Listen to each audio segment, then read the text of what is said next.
우리가 흔히 죄라고 할 때 명칭하는 헬라어 하마르티아라는 단어를 자주 씁니다. 화살이 관역을 벗어나서 명중시키지 못한다라는 뜻입니다. 이 뜻이 가지는 의미는 이 하나님이 창조하신 이 인간을 향한 목적을 인간 스스로가 상실했다는 뜻입니다. 인간이 하나님의 목적을 상실했다면 이제 앞으로 인간은 어떻게 할까요? 자기의 목적을 위해서 살아갈 수밖에 없죠. 자신이 만든 관역에 명중을 시켜가면서 나는 잘 살고 있구나 라고 생각하며 만족하며 산다는 겁니다. 이게 곧 율법주의로 발전이 되어서 율법이 주는 의미와 정신을 외면한 채 율법에 쓰인 명령만을 지키는 데 집중하며 살다 보니까 이게 외식주의가 되고 남을 정죄하는 도구로 사용이 되었습니다. 결국은 예수님께서 활동하신 시대에 이 종교 지도자들과 예수님께서 하신 갈등은 바로 이 율법의 근본 정신의 차이가 만든 갈등이었습니다. 바리새인들에게 있어서 이 구원이라는 것은 율법을 준수하는 것에 있었고, 예수님께서 말씀하시는 구원은 하나님께로 돌아가는 것이 구원이었습니다. 여러분, 구원은 하나님께서 이 자기 목적대로 살았던 삶에서 하나님께서 목적하신 삶으로 돌이키는 것이 바로 구원입니다. 다시 말해서 하나님의 다스리심과 통치하심 그 안으로 들어가는 것이 바로 구원이라는 것이죠. 마태복음 12장에 보면 이 바리새인과 예수님의 논쟁 장면이 나옵니다. 한 사람이 귀신이 들려서 눈이 멀고 말을 못하게 되었을 때 예수님께서 고쳐주십니다. 그때 그 말 못하는 사람이 말을 하게 되고 또 귀신이 보게 되고 눈을 뜨게 되죠. 그때 바리새인들이 하는 말이 뭐냐면, 귀신의 왕 바알세불을 힘입지 않고는 절대로 귀신을 쫓아내지 못한다라고 말합니다. 그러자 예수님께서 이렇게 말씀하십니다. 마태복음 12장 24절에서 25절입니다. 예수께서 그들의 생각을 아시고 이르시되 스스로 분쟁하는 나라마다 황폐하여질 것이요 스스로 분쟁하는 동네나 집마다 서지 못하리라. 만일 사탄이 사탄을 쫓아내면 스스로 분쟁하는 것이니 그리하고야 어떻게 그의 나라가 서겠느냐. 사탄이 사탄을 쫓아내면 그것이 바로 스스로 분쟁하는 것이다 라고 말씀을 하십니다. 너무나도 당연한 말씀이죠. 자기들끼리 분쟁하고 다투었을 때 제대로 설 수 있는 어떤 공동체나 나라가 어디에 있겠습니까? 바리새인들이 이 예수님의 귀신을 쫓아내시는 귀신 축출의 장면을 보고 믿겨지지 않는 기적을 폄하하기 위함이었지만 전혀 설득력이 없는 말입니다. 그때 예수님께서 이 바리새인들에게 전곡을 찌르는 말씀을 하시는데 바로 마태복음 12장 28절입니다. 그러나 내가 하나님의 성령을 힘입어 귀신을 쫓아내는 것이면 하나님의 나라가 이미 너희에게 임하였느니라. 아멘. 이 땅에 임한 하나님의 나라, 우리가 이 땅에서 경험하는 나라는 과연 그러면 어떠한 나라냐는 것이죠. 귀신이 통치하는 그 통치의 영역이 하나님이 통치하시는 영역으로 바뀌는 나라입니다. 하나님의 방법으로 살아가는 삶은 곧 하나님이 통치하시는 하나님의 영이 임하는 하나님의 임재가 임하는 나라라는 것이죠. 물론 죄의 통치 영역에서 우리가 살아가고는 있습니다만 우리가 죄의 종노릇하지 않고 하나님의 구원하심을 믿으며 성령의 다스리심을 받으며 살아갈 때 저와 여러분의 삶의 자리는 더 이상 죄가 다스리는 죄의 영역이 아니라 하나님께서 다스리시고 통치하시는 하나님의 나라가 된다라고 하는 사실입니다. 자, 이러한 맥락에서 오늘 말씀해 보니까 이 하나님의 나라 안에서 살아가는 한 사람을 발견을 하게 됩니다. 자, 시편 18편은 다윗의 시입니다. 이 시는 제목을 좀 주목할 필요가 있는데 성경에 이렇게 기록이 되어 있습니다. 여호와의 종 다윗의 시, 인도자를 따라 부르는 노래. 여호와께서 다윗을 그 모든 원수들의 손에서와 사울의 손에서 건져주신 날에 다윗이 이 노래의 말로 여호와께 아뢰어 이르되 라고 시작하는 노래입니다. 다윗이 이 시를 노래하는 가장 큰 이유가 무엇입니까? 다윗이 하나님의 그 구원의 손길을 경험했기 때문이라는 겁니다. 그것도 내 인생에 있어서 가장 큰 고난의 시간 가운데 경험한 하나님의 구원하심. 아시다시피 여러분, 다윗에게는 이 사울이라는 악연이 있었습니다.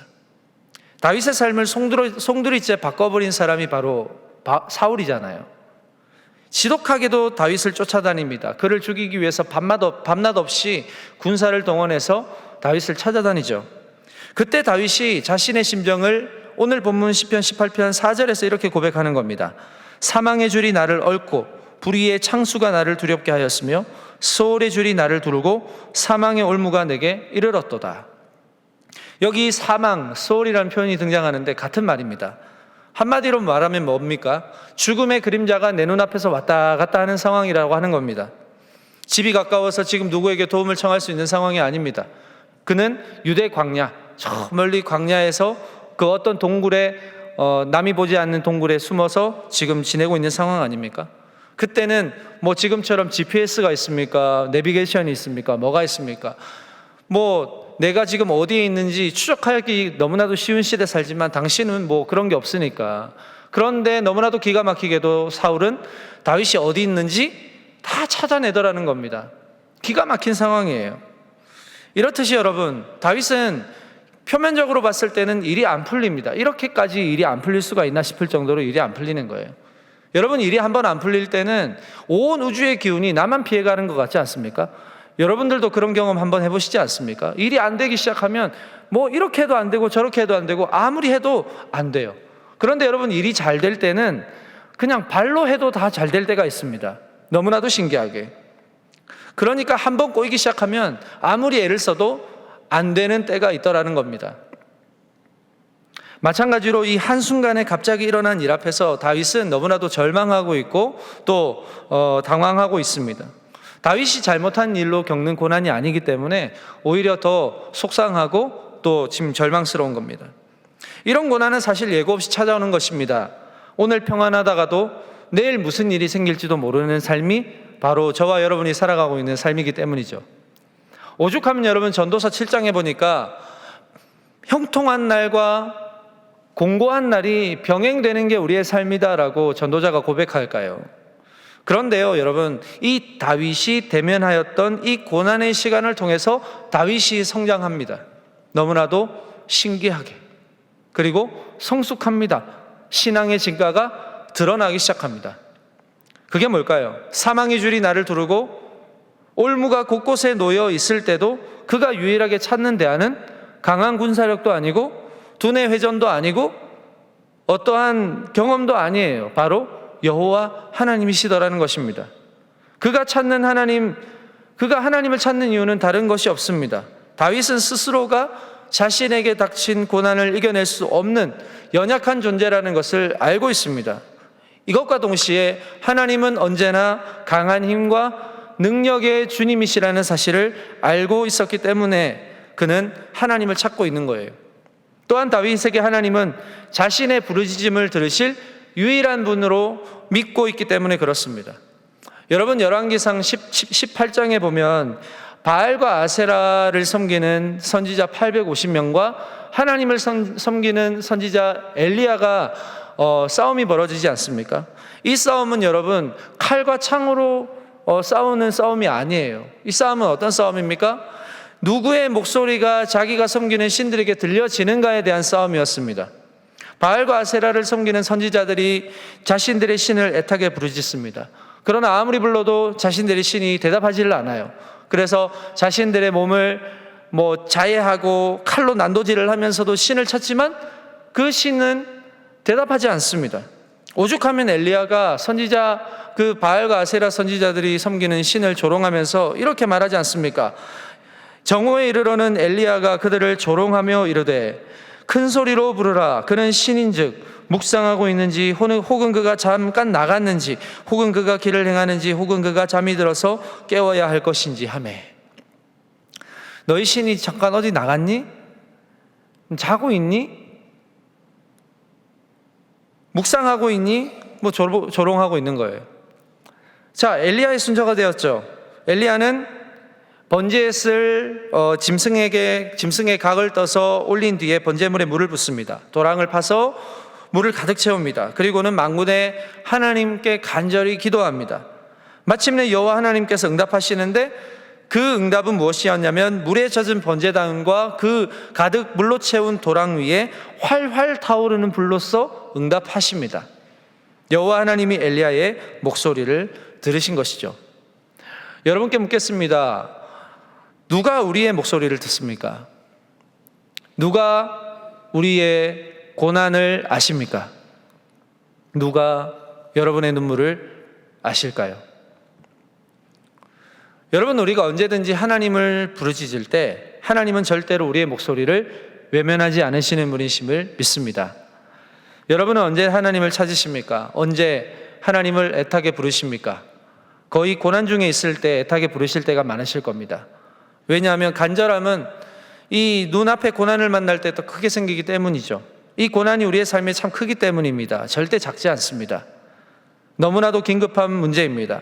고난을 아무렇지 않게 대하는 것이 더 이상하죠. 그래서 우리는 고난을 만나면 삶이 아주 긴급해집니다. 이것으로부터 벗어나야 하기 때문이죠. 할 수 있는 것을 다 동원합니다. 구원이라는 것은 이처럼 늘 진행형입니다. 궁극적으로 우리가 영생의 차원에서의 구원은 하나님의 독생자 예수 그리스도께서 이 땅에 오셔서 십자가에 죽으시고 부활하신 사건으로 이미 해결이 됐지만 여전히 우리의 삶에서 반복되는 문제들, 이것으로부터의 구원, 문제로부터의 건져냄을 우리는 항상 간구하며 살아갑니다. 그런데 참 아이러니하게도 사실 이게 멈추는 순간, 문제가 생겼을 때 우리가 기도하지 않다거나 하나님을 찾지 않을 때 우리의 신앙은, 우리의 믿음은 끝난다는 것입니다. 누구나 고난을 반드시 경험합니다. 그러나 고난과 위기의 순간 가운데 하나님을 찾을 때, 하나님께 부르짖을 때 하나님의 살아계심을 우리가 경험하고, 그리고 나 자신의 살아있음도 경험하게 된다라고 하는 것입니다. 어떻게 보면 이 고난이라는 것은 다른 측면으로는 매우 유익이 되는 것 같습니다. 하나님을 찾지 않는 사람이 결코 경험할 수 없는 신앙의 유익 말이죠. 흑인 신학이라는 이 신학의 한 종류가 있습니다. 이 흑인 신학이 생겨나게 된 배경이 1900년도 초반인데요.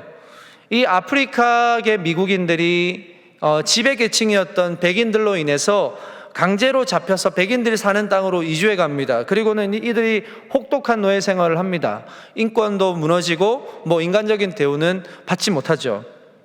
갑자기 닥치게 된 이 흑인들의 고난에는 어떤 해방구조차도 보이지 않는 그런 암담한 시절을 살아갑니다. 자, 그런데 역설적이게도 백인들이 소개해준 기독교를 통해서 이들의 억눌렸던 삶에 대한 어떤 해방을 경험하게 됩니다.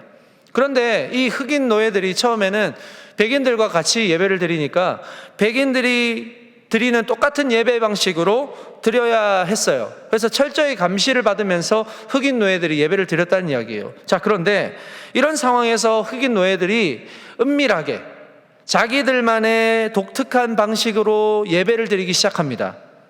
억압과 탄압이라는 이러한 삶의 배경에 기초해서 그들만이 드릴 수 있는 자유로운 예배, 그것을 드리기 시작했고, 거기에서 남다른 성서를 해석하는 방법, 그리고 신관이 형성이 되기 시작합니다.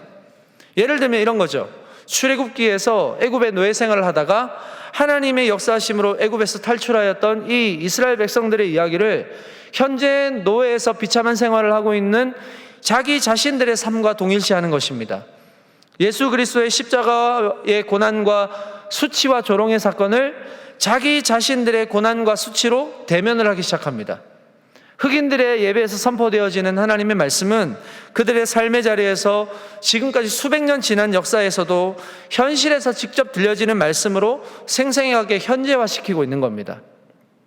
예배를 통해서 흑인 그리스도인들이 인식하는 하나님은 어떤 하나님이시냐면 자유를 주시는 하나님이에요. 고난 가운데서 건지시는 하나님이시었다는 겁니다. 여러분, 흑인 그리스도인들이 이 하나님께 예배드리는 모습을 보신 적이 있나요? 이들에게 예배라는 것은 다른 게 아닙니다. 경축입니다. 축제예요. 억눌리고 갇힌 자들을 해방시키고 구원을 베푸는 그 기쁨의 소식, 복음, 이 복음이 주는 능력과 승리를 이들은 예배를 통해서 마음껏 표현하고 있습니다. 그야말로 축제와 같은 예배를 드리는 거예요. 흑인 그리스도인들이 드리는 예배는 지금 우리와는 전혀 다릅니다. 1시간이고 2시간이고 3시간이고 우리를 자유케 하시고 억압과 이 억눌림에서 구원하시고 해방시켜 주신 하나님을 막 찬양하고 경배하고 춤을 추고 노래를 하는 겁니다. 이들의 예배가 이 문화적, 역사적, 인류학적으로 모든 요소들이 다 들어있어요. 이게 하나의 리추얼이 되는 겁니다. 이들이 어떤 의례가 되는 거예요. 이들의 예배가 너무나도 자유분방해서 어떻게 보기에는 예배 같지가 않아요. 그럴지 몰라도 그들의 독특한 어떤 축제와 같은 예배의 동기가 있었어요. 그게 뭡니까? 말씀드렸다시피 이들이 겪었던 끔찍하고 참혹한 과거가 함축이 된 예배라는 거예요.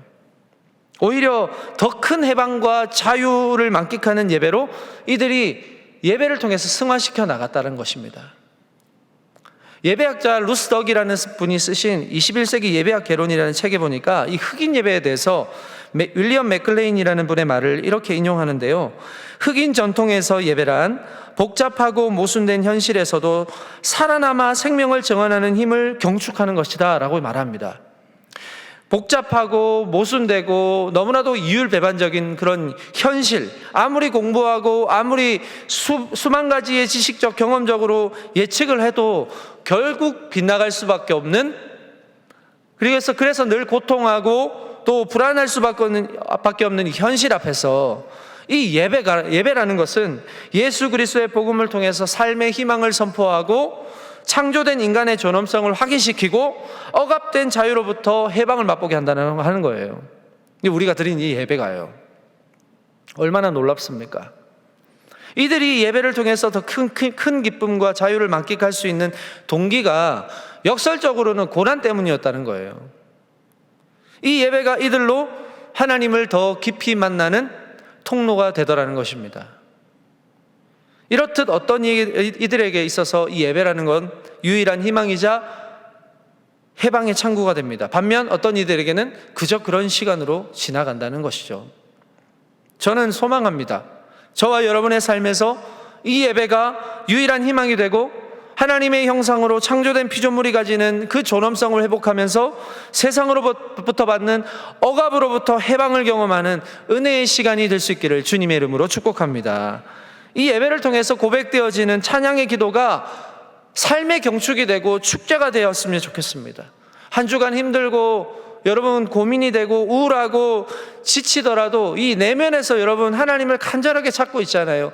내면에서 울부짖는 예배를 통해서 그 갈급함들이 해갈이 되고 여러분들 하나님께서 여러분들에게 주시는 넉넉함과 풍성함과 그리고 채워지는 기쁨을 가지고 다시 세상으로 나가셨을 때 당당하게 승리하며 사셨으면 좋겠습니다. 다윗은 죽음이 눈앞에 오가는 상황 속에 있었습니다. 그러나 이 다윗은 현재의 고난에 낙심하지 않습니다. 왜 그렇습니까? 이 고난의 시간마다 부르짖고 간절하게 찾았던 하나님을 자기는 어떻게 받아들이고 있습니까? 내 목소리를 외면하지 않고 늘 들으시는 하나님으로 알고 있다고 하는 거예요. 그리고 그 고난의 시간을 날마다 벗어날 수 있도록 도와주신 분이시라는 겁니다. 이런 경험을 통해서 다윗은 오늘 시편을 노래할 수 있는 거예요. 이렇게 노래하죠. 시편 18편 1절입니다. 나의 힘이신 여호와여 내가 주를 사랑하나이다. 아멘. 고난을 이겨내는 힘이 바로 여호와 하나님이심을 고백하고 있습니다. 그러면 그 힘이 어떤 힘일까요? 2절을 보실까요? 같이 한번 읽어볼까요? 시작. 여호와는 나의 반석이시요 나의 요새시요 나를 건지시는 이시요 나의 하나님이시요 내가 그 안에 피할 나의 바위시요 나의 방패시요 나의 구원의 뿌리시요 나의 산성이시로다. 아멘. 여호와 하나님의 힘을 어떻게 표현합니까? 견고함으로 표현하고 있습니다. 어떠한 힘이 오더라도 그 힘으로 무너뜨릴 수 없고 그 견고함을 이길 수가 없다라고 하는 거예요. 그러니까 여호와를 의지하면 우리가 안전함을 얻을 수가 있다라고 하는 것입니다. 여러분, 코로나 이후에 세상이 많이 바뀔 것이라고 그렇게 진단하고 그렇게 예측을 합니다만은 우리가 겪어보니까 어떻습니까? 더 빨리 변하고요, 순식간에 변하고요, 너무나도 다양하게 변하고 있는 것을 우리가 바라봅니다. 어제 믿고 내가 신뢰했던 것들이 오늘 우리 곁을 떠나는 시대입니다. 그 떠나간 자리에는 어느샌가 또 다른 이 문화의 방식과 구조가 자리 잡습니다. 그러면 우리는 또 어떻게 합니까? 또 그 문화와 구조와 방식에 적응을 하면서 살아가요. 아마 우리가 살아갈 세상은 앞으로도 더 그럴지도 모르죠. 우리 앞에 수많은 위장된 진리들이 우리를 더 혼미하게 할 것 같습니다. 그러나 여러분, 우리가 확실하게 알 수 있는 것 한 가지는 뭘까요? 계속 변하면 진리가 아니라는 겁니다. 계속 변하는 그건 진리가 아니죠. 진리라고 알고 있던 것들이 잠깐 있다가 떠나거나 아예 새롭게 바뀌어 버린다고 하는 것입니다. 진리라고 전면에 내세우던 것들은 시간이 지나고 흠집이 나고 또 가치가 없어질 때쯤 또 사라집니다. 그리고는 또다시 진리랍시고 나타나는 이 세상 속에 우리가 살아가고 있잖아요. 이게 유일한 대안이라고 하면서 여론을 봅니다. 세상의 눈치를 봐요. 반응이 시원찮으면 바꿉니다. 여러분, 진리는 세상의 반응에 눈치 보지 않습니다. 그게 진리예요. 예수님께서 이 땅에 성육신 하셨을 때 이 세상의 반응에 따라서 예수님의 태도를 바꾸시거나 하나님의 뜻을 수정하지 않으신 것처럼 진리는 세상의 반응에 바뀌지 않는 거예요. 지금 우리는 진리 대신 하나님께 집중하고 더욱 시선을 고정해야 하는 때입니다. 지금 우린 그 시대를 살아가고 있습니다. 세상은 변하고 사람도 변하지만 결코 변하지 않으시는 하나님, 우리의 견고한 반석이시고 나의 요새가 되시고 나의 피할 바위가 되시고 나의 산성이신 그 하나님을 더욱 신뢰해야 된다는 생각이 오늘 저는 말씀을 준비하면서 더 굳건하게 생각이 되어졌습니다. 수많은 걱정들과 문제 제기가 교회를 위협합니다. 교회된 여러분 스스로에게도 마찬가지잖아요. 세상의 수많은 이목과 시선들이 여러분을 향해 있습니다. 여러분을 향해서 없는 말들이 막 생겨납니다. 안 해도 되는 걱정들을 합니다. 그리스도인들이 왜 저렇게 사는가? 저렇게 살면 되는가? 물론 걱정이 되겠죠. 왜냐하면 진리로 서야 되는데 자꾸 진리를 벗어나는 그리스도인들이 점점 많아지니까요. 그러나 여러분, 애초에 진리라고 생각이 되지 않는다면 세상이 여러분을 주목할 이유도 없어요. 여러분에게 잣대를 들이밀지도 않습니다. 우리는 모르지만 주님은 우리에게 교회로서, 다시 말해서 주의 영이 거하시는 성전으로서의 존재로 세상이 저와 여러분을 주목하게 하셨습니다. 그러니 여러분, 불편한 상황을 많이 만날 수밖에 없다라고 하는 거예요. 숙명이에요. 인정하기 싫더라도 교회는 세상 안에서 바른 길을 제시할 줄 알아야 합니다. 여러분의 삶을 통해서 그렇게 나타나야 합니다. 그 어려운 일을 저와 여러분은 해내야 합니다. 이 일을 위해서 저와 여러분을 삶의 터전으로 여러분의 걸음걸음마다 하나님이 보내주셨기 때문이에요. 자, 고린도후서 3장 17절에 이렇게 말씀하시죠. 주는 영이시니 주의 영이 계신 곳에는 자유가 있느니라. 위장된 진리 가운데 살면서 고장된 기쁨, 일시적인 자유에 익숙해져 버린 이 세상에 저와 여러분은 참된 진리이신 주의 영 안에 거하면서 영원한 기쁨과 자유를 선포하는 사람들이 되어야 한다는 것이에요. 여러분, 주의 영이 계시다고 해서, 여러분들이 주의 영과 동행한다고 해서 고난이 없을까요? 아니요. 오히려 더 많겠죠. 그만큼 악한 영의 공격이 더 심할 테니까요. 그럼에도 같은 고난이라도 전혀 다르게 받아들일 수 있는 그런 비결이 무엇일까? 바로 그럼에도 불구하고 우리 안에는 주의 영이 거하시기 때문이에요. 하나님을 전적으로 신뢰하는 신앙이 지금 저와 여러분의 삶에 가장 필요한 것입니다. 이 사실 앞에서 우리는 구원을 다른 것에 맡기는 것이 아니라 오직 주님께 맡기며 살아갈 수가 있는 거예요. 이게 신앙인으로서의 반응이에요. 말씀을 마무리하겠습니다. 고난이라는 문제에 대해서 조직신학자 김동건 교수님이 자연인과 신앙인의 차이로 이렇게 설명을 하는 것을 봤습니다. 비신앙인은 사고난 고난을 만나면 자연인처럼 반응을 합니다.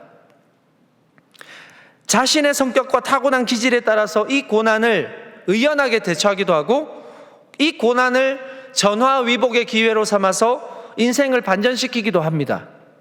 반면에 어떤 사람은 고난이 오면 쉽게 좌절하고 삶을 불평하죠. 이 모든 반응들은 자연인으로서의 반응이에요. 자, 그러면 신앙인으로서의 반응은 뭡니까? 신앙인으로서는 고난을 만날 때 자연인으로서의 반응을 넘어서 신앙인으로서의 반응을 한다는 거예요. 물론 신앙인 역시 인간인지라 자연인으로서의 모든 조건을 갖추고 있죠. 고난이 오면 힘듭니다. 고난이 오면 고통스럽습니다. 고난이 오면 놀랍니다. 분노합니다. 왜? 인간적인 기질이 있기 때문이죠. 그래서 우리는 인간적인 기질을 가지고 고난에 적극적으로 대처하고 소극적으로 때로는 대처하기도 합니다. 하지만 여러분, 신앙인은 자신의 인간적 기질을 넘어서 신앙으로 고난을 마주하는 사람이에요. 이걸 다른 말로 하면 신앙을 구체화함으로 영적 생명력을 경험하는 사람이라는 사실이에요. 포기하고 싶어도 어떻게 한다는 거예요? 기도의 자리로 간다는 거예요. 낙심이 되고 좌절이 돼도 포기하지 않고 기도의 자리로 간다는 거예요. 하나님을 대면한다는 거예요. 자신의 아픔을 드러낸다는 것입니다. 어떤 어려움 속에서도 내가 지금 살아가고 있는 이 삶의 의미 자체를 부인하지 않습니다.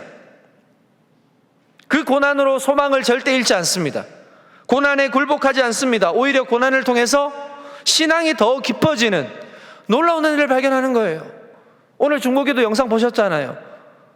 내일이 걱정되던 분이 내일을 주신 하나님께 감사합니다라고 고백할 수 있는 비결이 뭘까? 고난을 자연인으로서 반응하는 게 아니라 신앙인으로서 반응했기 때문이에요. 거기에서 우러나오는 영적 생명력을 경험했기 때문에 저와 여러분 모두가 영적 생명력을 공급받는 그런 신앙인으로서의 삶을 살아가는 저와 여러분 되시기를 축복합니다.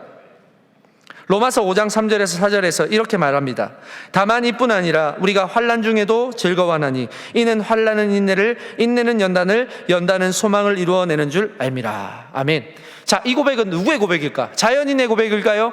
신앙인의 고백일까요? 신앙인의 고백이에요.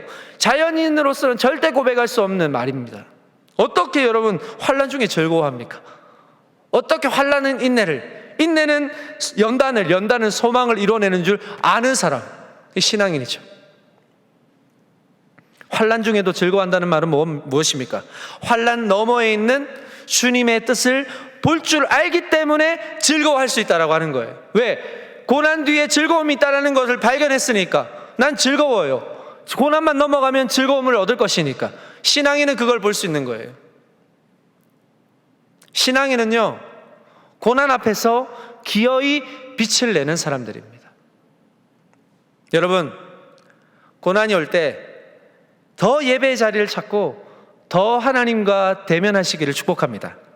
여러분의 고통의 그 깊은 심연에 하나님이 함께 하십니다. 고난의 의미를 알게 하십니다. 그 고난을 통해 하나님이 베푸실 은혜를 경험하게 하셔서 여러분의 예배를 더 깊어지게 하셔서 비로소 내가 고난을 통과할 수 있는 비결과 지혜를 깨닫게 하시는 겁니다.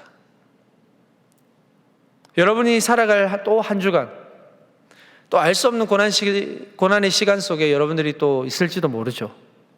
그럼에도 우리가 하나님을 믿는 사람이라는 이 신앙의 정체성을 예배를 통해서 확인하셨으면 좋겠습니다. 예배를 통해서 확인하고 더 깊어진 예배자로서의 은혜를 경험하게 될 줄로 믿습니다. 한 주간 동안 주님으로 인해 힘을 얻으시고 또 주님으로 인해 기쁨이 회복되는 시간이 되기를 간절히 축복하면서 함께 기도하겠습니다. 하나님 아버지, 고난의 시간은 누구에게나 찾아오지만 우리는 고난을 통해 예배가 더 깊어지고 삶의 의미를 더 선명하게 발견하는 시간이 되게 하여 주시옵소서. 지금 고난 중에 있는 청년들이 이 사실 앞에 믿음으로 반응하게 하시고 고난 가운데 숨어있는 하나님의 은혜를 발견하여 소망 중에 기뻐하게 하여 주시옵소서. 우리의 작은 신음에도 응답하시는 하나님만 바라보며 예수님의 이름으로 기도합니다. 아멘.